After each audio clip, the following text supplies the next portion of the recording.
बांग्लादेश में शेख हसीना वापसी कर रही हैं।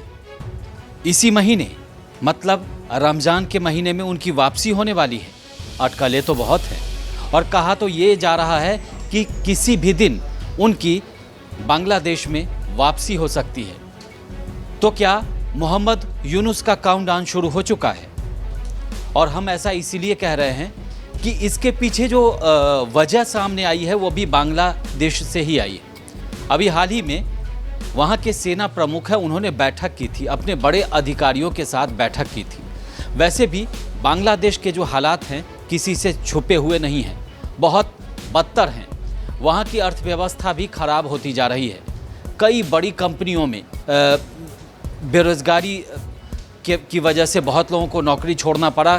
करीब करीब 1 लाख लोग वहाँ बेरोजगार हो चुके हैं मोहम्मद यूनुस की सत्ता में आने के बाद। उसके अलावा कई कंपनियां बंद हो चुकी है। कई कंपनियों के मालिक जो उद्योगपति हैं बांग्लादेश के, वो विदेश में शिफ्ट हो रहे हैं। तो वहाँ हालात अब आप समझ ही गए होंगे। इसके अलावा बहुत सारी कंपनियां बंद हो चुकी हैं और कई बंद होने वाली हैं। इसी बीच वहाँ हलचल तेज हो गई है। सेना लगातार जो है बैठक हुई उनकी, और उसके बाद फैसला क्या हुआ ये तो सामने चीज़ें नहीं आई, लेकिन खबर यही है कि सेना जो है वहाँ की बांग्लादेश की, वो शेख हसीना की वापसी करवा सकती है। और हम ऐसे ही नहीं कह रहे हैं, इसके पीछे वजह है। बांग्लादेश में जो वहाँ की एक पार्टी है एनसीपी, नेशनल सिटीजन पार्टी, वहाँ पर सेना और उनके बीच विवाद हुआ और एनसीपी ने आरोप लगाया है कि सेना सत्ता से बेदखल की गई शेख हसीना की आवामी लीग को लाने की साजिश रच रही है। मतलब आरोप है और इस बात की कुछ न कुछ सच्चाई तो ज़रूर होगी। दूसरी बात कि एनसीपी के नेता जो हैं हसनत अब्दुल्ला और सरजिस आलम ने दावा किया है कि सेना आवामी लीग का नाम बदलकर नई पार्टी तैयार कर सकती है ताकि हसीना के नेतृत्व में नई पार्टी को दोबारा राजनीति में खड़ा किया जा सके। हालांकि सेना ने इसे गलत करार दिया है। सेना तो गलत ही बोलेगी। अभी तक सेना ने इस बात का भी खंडन नहीं किया है कि उन्होंने इतनी बड़ी बैठक अपने अधिकारियों के साथ क्यों की। इस पर सेना ने कुछ भी नहीं कहा। लेकिन अंदर खाने में बांग्लादेश में हालात बदतर ही चल रहे हैं। और वहाँ की एक और जो है वहाँ की अर्थव्यवस्था जो है, उसके बारे में आपको बताऊं कि वहाँ की जो अर्थव्यवस्था है वो कपड़ा उद्योग पर टिका हुआ है। तकरीबन 83% वहाँ का जो रेवेन्यू है, विदेशी रेवेन्यू है, 84% वो कपड़ा से ही आता है। तो सबसे बड़ी दिक्कत है कि वहाँ जब से माहौल ख़राब हुए हैं तो विदेशों से मर्चेंडाइजर आने कम हो गए हैं। विदेश के जो कपड़ा व्यापारी हैं जो कपड़ा ख़रीदने आते थे उनका आना बंद हो गया क्योंकि माहौल ठीक नहीं है।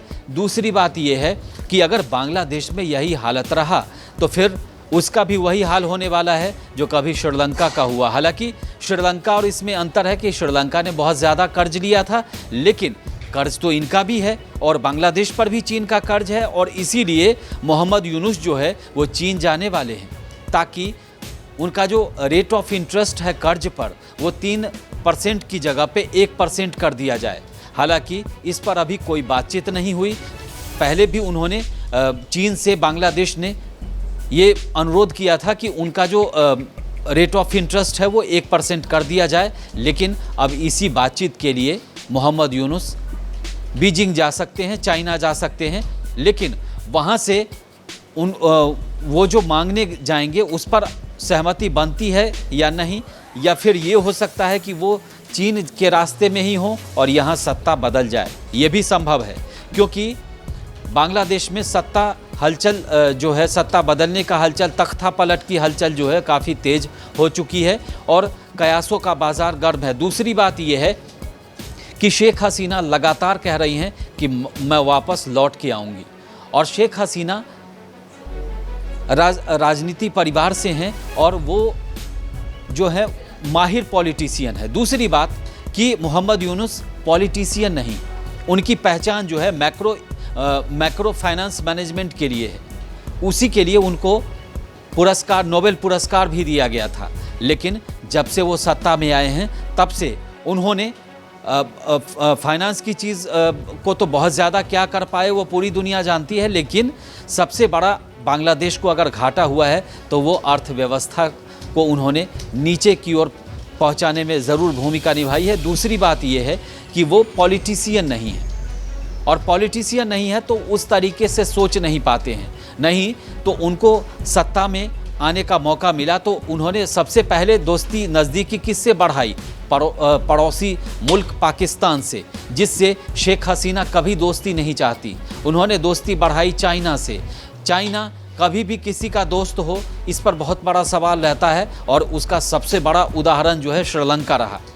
तो इन सब के बीच अगर तख्ता पलट होता है तो ये बहुत बड़ी बात नहीं होगी, क्योंकि बांग्लादेश में हलचल काफ़ी तेज़ हो चुकी है और शेख हसीना किसी भी वक्त उनकी वापसी हो सकती है। और ऐसा नहीं है कि उनको बहुत ज़्यादा ट्रैवल करके भारत से वहाँ पहुँचने में बहुत ज़्यादा समय लगना नहीं है, और कभी भी खबर आपको मिल सकती है कि इसी रमज़ान के पाक महीने में, हालांकि वहाँ पर भी सेना जो है काफ़ी मजबूत है, और सेना ही बहुत सारी चीज़ों को अपने एंगल से, अपने हिसाब से इस समय हैंडल कर रही है। तो ऐसे में वहाँ पर शेख हसीना की वापसी हो जाए तो आप समझ लीजिएगा कि बहुत बड़ी बात नहीं है, और ये हैरान करने वाली बात भी नहीं होगी। इस वीडियो में फ़िलहाल इतना ही। देश और दुनिया की ताज़ा तरीन खबरों के लिए देखते रहिए भारत एक्सप्रेस। नमस्कार।